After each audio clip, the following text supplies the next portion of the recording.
With the problems of society and the development of society అంటారు. అలాంటి ఒక public intellectual Jayashankar sir. So ఆ sir organic intellectual, సమాజం Antonio Gramsci భాషలో చెప్పాలంటే సమాజంతో పెనవేసుకున్నటువంటి ఒక ఆర్గానిక్ ఇంటలెక్చువల్ పదం ఆయన వాడకపోవచ్చు, కానీ ముమ్మాటికి ఒక ఆర్గానిక్ ఇంటలెక్చువల్. సో ఆయన స్మారకోపన్యాసానికి ఒక ఉద్యమం దేశంలో జరుగుతుంటే ఆ ఉద్యమాన్ని విశ్లేషించడం ఎలా, ఎందుకంటే ఉద్యమంలో పాల్గొన్న వారికి అనుభవాలే ఉండొచ్చు, కానీ దాని వెనకాలన్న తత్వము, దాని ప్రత్యేకత అర్థం కావచ్చు. ఎందుకు ఈ ఉద్యమం ముఖ్యమైంది? ఈ ఉద్యమం ఎందుకు ముఖ్యమైందంటే ఏ ప్రభుత్వానికైతే ఓటు వేసి గెలిపించారో, ఏ నాయకుడిని అయితే చాలా గొప్పగా కీర్తించిన సెక్షన్లే రోడ్డు మీదకి వచ్చి నాయకుని పైన భీములు చేయడం మొదలుపెట్టారు. ఇది ఎంత చేంజ్ ఒక్కసారి ఆలోచించండి.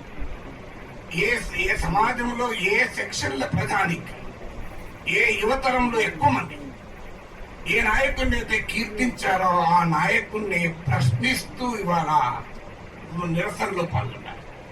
ఏనాడు ఉద్యమాలకు అలవాటు లేని జనం పాల్గొన్నారు. ఇక్కడ మన అందరికీ కూడా ఉద్యమాలు కొత్త కాదు. సో ఉద్యమాలు కొత్త కాదు, ఉద్యమాలలో పాల్గొనడం కొత్త కాదు. కానీ ఢిల్లీ నిరసనలో పాల్గొన్న చాలా మందికి అసలు ఉద్యమం అంటే తెలియదు. ఒక 15 ఏళ్ళ అమ్మాయి అంటది, మా అమ్మకు అబద్ధం చెప్పి వచ్చాను ఇక్కడికి అంటే, అమ్మకు అబద్ధం చెప్పి వచ్చానని. సో ఎంత గొప్ప మాట చూడండి అది. ఇది ఒక 27 ఏళ్ళ అమ్మాయి బొంబాయిలో పోలీసు వ్యాన్కు చెయ్యటం పెట్టి ఆపుతుంది. మనం అరచేతిని అడ్డు పెట్టి సూర్యకాంతిని ఆపలేవని నినాదాలు ఇచ్చాం.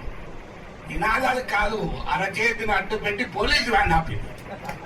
అది గొప్పతనం చూడండి. పెల్లెట్ గన్లు పడుతుంటే వెనక్కపోలే ముందు కురికాను. పెల్లెట్ గన్లకు వెనక్కపోలే ముందు కురికాను.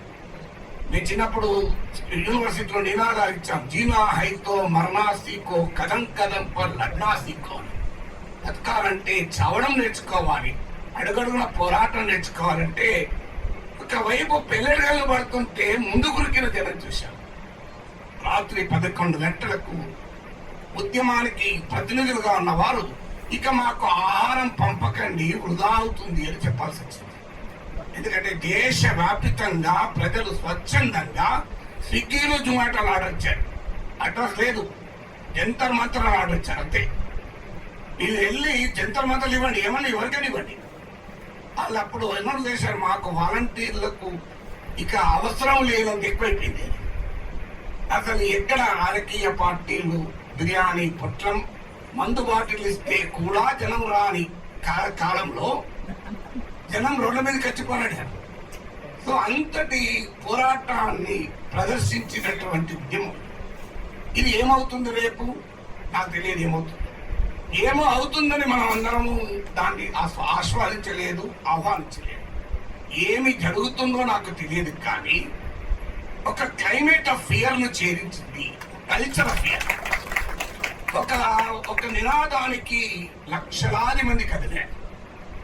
అసలు సమాజంలో ఈ సెక్షన్ కదలదు, ఈ యువత సమాజంలో ఈ యువత కదలదు. వీళ్ళు రీల్స్ చూసుకుంటూ ఉంటారు. దాన్ని సైకాలజీలో బ్రెయిన్ రాట్ అంటారు. అంటే ఏమాత్రము ఆలోచనను రేకెత్తించని రీల్స్ చూసుకుంటూ గడిపేటువంటి జనం రీల్స్ చేసుకుంటూ వచ్చారు రోడ్డు మీదకి. రీల్స్ చూసుకుంటూ ఉండాల్సిన జనం రీల్స్ చేసుకుంటూ వచ్చారు రోడ్డు మీదకి. సో అందువల్ల ప్రజలకు ఆ ఉద్యమానికి స్పందించిన తీరు అన్నిటికీ మించి అసలు ప్రపంచంలో ఏ శక్తి ఎవరు తనను ఆపలేదనుకునే వ్యక్తిని తన మంత్రినే వదిలేసుకోవాల్సిన పరిస్థితికి నెట్టివేయబడ్డారు. తనను ఊహించారా? ఎందుకు మరి ప్రయత్నం చేయలేదా? ఏదో క్షమాపణ చెప్పారా? గాంధేయవాదంతో వచ్చారా? కాదు. అన్ని ప్రయత్నాలు సక్సెస్ చేశారు. ఒక అదృష్టం ఏంటంటే ఈ ఉద్యమానికి ఎవరు నాయకులు లేరు. నాయకుడు ఉంటే, నాయకత్వం ఉంటే డివైడ్ చేసేవారు, డిఫేమ్ చేసేవారు, కొనేవారు, బెదిరించేవారు. ఆఖరికి ఈడీలు సిబిఐలు పోయేది నాయకత్వం వీరికి. కానీ వీళ్ళ మీదకి ఈడీ పంపిస్తాడు, ఎవరికి పంపించాలి? వీళ్ళు ఎవరు అసలు? సో వీళ్ళకి ఎవరు నాయకుడు ఎవరికి తెలియదు. మొదటిసారి ఒక నాయకుడు ఉద్యమాన్ని నడిపించలేదు, ఉద్యమమే ఉద్యమాన్ని నడిపించింది. మన చిన్నప్పటి తిన్నాం, ప్రజలే చరిత్ర నిర్మాతలు అన్నారు. చరిత్ర నాయకులు సృష్టించరు, చరిత్రే నాయకుల్ని సృష్టిస్తుంది. సమాజాన్ని నాయకులు నడిపించరు, నాయకుల్ని సమాజమే నడిపిస్తుంది అని ఒక నాయకత్వం లేకుండా కూడా జనం రోడ్డు ఎక్కించారు. అంతకుముందు అనేక ఉద్యమాలు జరిగాయి ఈ 12 ఏళ్ళలో. ప్రధానమైన ఉద్యమం మనకు రైతు ఉద్యమం చూసాం, అద్భుతమైన ఉద్యమం. కానీ రైతు ఉద్యమాన్ని సులభంగా ఛేదించగలిగారు. ఎలా ఛేదించగలిగారంటే, వన్ ఫైన్ మార్నింగ్ మై మాఫీ మాంగ్రావు అన్నాడు, అయిపోయింది. క్షమాపణ చెప్పడంతో అయిపోయింది. ఆ రైతు నాయకులపై కూడా ఖలిస్తాన్ వాదులు అన్నారు. ఇప్పుడు ఎట్లా అయితే ఈ ఉద్యమంలో ఉన్న వాళ్ళ అర్బన్ నక్సలైట్లు అన్నారో వారిని కూడా ఖలిస్తాన్ వాదులు ఉన్నారు. దానికి మద్దతుగా వచ్చినటువంటి సెలబ్రిటీల పైన ఈడీలు సిబిఐలు వెళ్ళాయి. కానీ ఆ ఉద్యమము అలాగే కొనసాగింది. కానీ దానికి ఒక పాయింట్ దగ్గర ఆగిపోయింది. ఎందుకు ఆగిపోయిందంటే, దేశవ్యాప్తంగా రైతాంగం పోరాడిన ప్రధానంగా పంజాబ్, హర్యానా, వెస్టర్న్ ఉత్తరప్రదేశ్ హరిత విప్లవం జరిగిన ప్రాంతంలో ఉన్న రైతాంగం ప్రధానంగా స్పందించారు. దేశమంతా స్పందన ఉన్నప్పటికీ కూడా మిగతా దేశమంతా స్పందన ప్రకంపనలు ఉన్నాయి. మహారాష్ట్ర లాంటి ప్లేస్ లో గొప్ప ఉద్యమాలు జరగచ్చు. దాంతో పాటు సమాజంలో ఒక సెక్షన్ వాళ్ళు మాత్రమే రైతులు. ఆఖరికి రాజకీయ మేనేజ్మెంట్ చేశారు. చరణ్ సింగ్ కు భారతరత్న ఇచ్చారు, ఆయన మనుమని లాగేసుకున్నారు. జననాయక జనతా పార్టీని తీసేసుకున్నారు. పొలిటికల్ మేనేజ్మెంట్ తో రైతు ఉద్యమ రాజకీయ ప్రభావాన్ని తప్పించుకున్నారు. కానీ రైతు విజయం సాధించింది. వ్యవసాయ చట్టాలు తిప్పికొట్టండి. ఆ తర్వాత వచ్చిన అతిపెద్ద ఉద్యమం సిటిజన్షిప్ అమెండ్మెంట్ యాక్ట్. ఇది తనకు అనుకూలంగా మార్చుకోలేదు. ఎందుకంటే ఇది కేవలం మైనారిటీలది, ఇది ముస్లింలదని చెప్పి మెజారిటేరియన్ కన్సాలిడేషన్ కు ఆ ఉద్యమాన్ని ఆయుధంగా వాడుకోలేదు. ఇక ఇటీవల వచ్చింది, దేశ రాజధాని సమీపంలో నోయిడాలో, ఇక్కడ ఇతర చోట్ల కార్మికులు పెద్ద పోరాటాలు జరిపారు. కానీ ఈ ఉద్యమానికి ఉన్న ప్రత్యేకత ఏంటంటే, ఆ రైతుల బిడ్డలు ఉన్నారు, ఆ కార్మికుల బిడ్డలు ఉన్నారు, ఆ మైనారిటీల బిడ్డలు ఉన్నారు, అన్ని రకాల ప్రజలు ఉన్నారు. రామ మందిర ఉద్యమంలో పాల్గొన్న కరసేవకుల బిడ్డలు కూడా ఉన్నారు.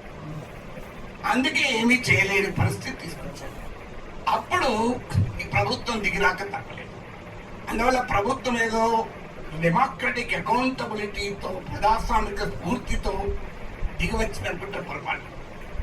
దిగి రాలేదనడానికి ఉదాహరణ ఏంటంటే, ధర్మేంద్ర ప్రధాన్ రిజైన్ చేసి పార్లమెంట్కి వెళ్తే అతన్ని సన్మానం చేశారు.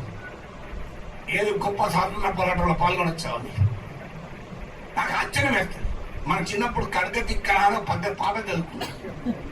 యుద్ధం నుంచి రిటర్న్ వస్తే భార్య పసుపు, గాజులు అవన్నీ పెట్టింది. ఇప్పుడు పనికిరాదనుకో ఉపమానం. కానీ ఆ రోజు నీవు ఎందుకు యుద్ధానికి నువ్వు వెనక్కొచ్చి అక్కడే పోయి చావచ్చు కదా అంటే భార్య. కానీ ధర్మేంద్ర ప్రధాన్ యుద్ధంలో ఓడిపోయి రిజైన్ చేసి వస్తే సన్మానం చేశారు.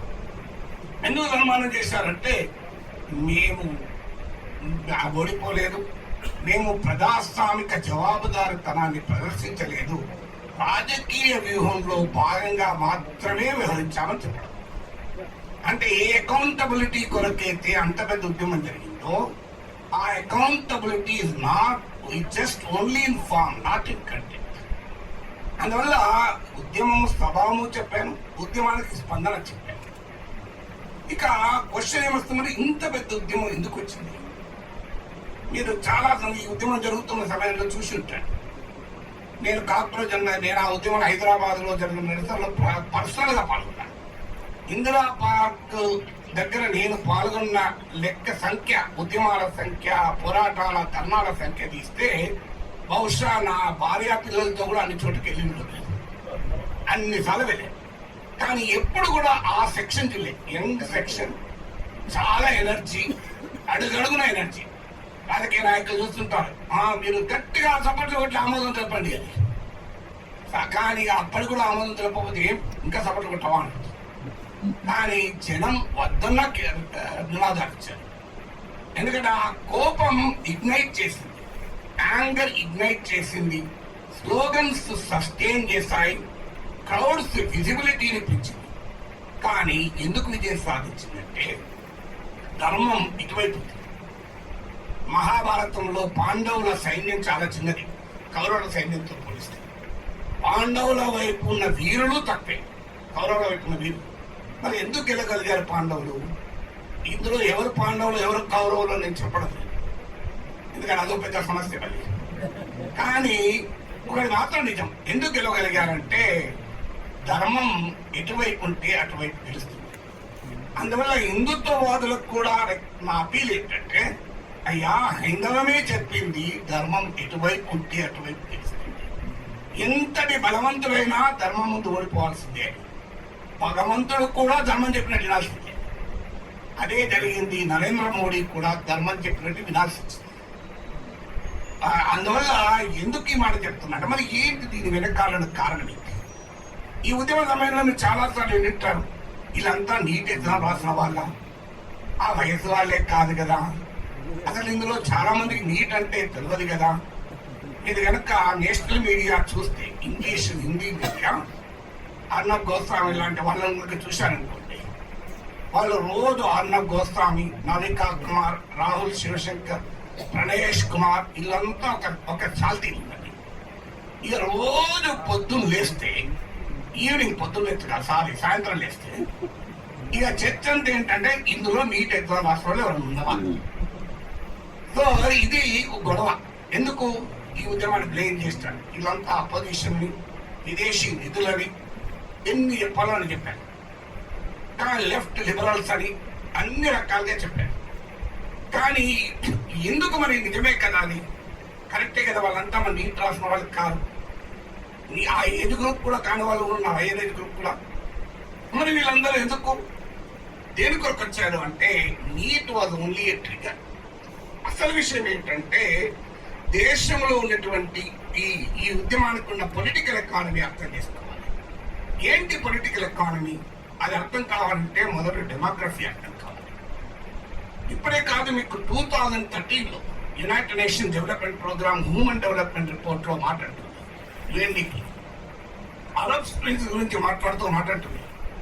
ఎడ్యుకేషన్ ఎక్స్పాండ్ అయ్యి ఎంప్లాయ్మెంట్ ఎక్స్పాండ్ కాకపోతే జరిగేది ఏంటంటే అరబ్ స్ప్రింగ్ అని చెప్పి, అంటే విద్యారంగంలో చదువుకునే వారు పెరుగుతూ ఉంటారు, దానికి తగ్గట్టు ఉపాధి దొరకదు, అప్పుడు జరిగేది ఇలాంటి ఉద్యమాలే అని. ఇది 2013లో యుఎన్డిపి హెచ్చరించింది.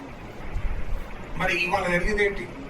2014లో భారతదేశంలో ఉన్న రిలవెంట్ ఏజ్ గ్రూప్ లో 23.7% హైయర్ ఎడ్యుకేషన్ లో ఉండేవారు.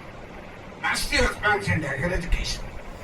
మేము స్టూడెంట్ గా ఉన్న రోజుల్లో అప్పుడు రాజీవ్ గాంధీ నూతన విద్యా విధానం అనే ఒక డాక్యుమెంట్ ఇచ్చారు, ఛాలెంజెస్ ఆఫ్ ఎడ్యుకేషన్ ఈ పాలసీ పర్స్పెక్టివ్ అని. ఆ డాక్యుమెంట్ లో చెప్పింది ఏంటంటే, రిలవెంట్ ఏజ్ గ్రూప్ లో కేవలం <5% మాత్రమే హైయర్ ఎడ్యుకేషన్ లో ఉన్నారు. సో అది 1985.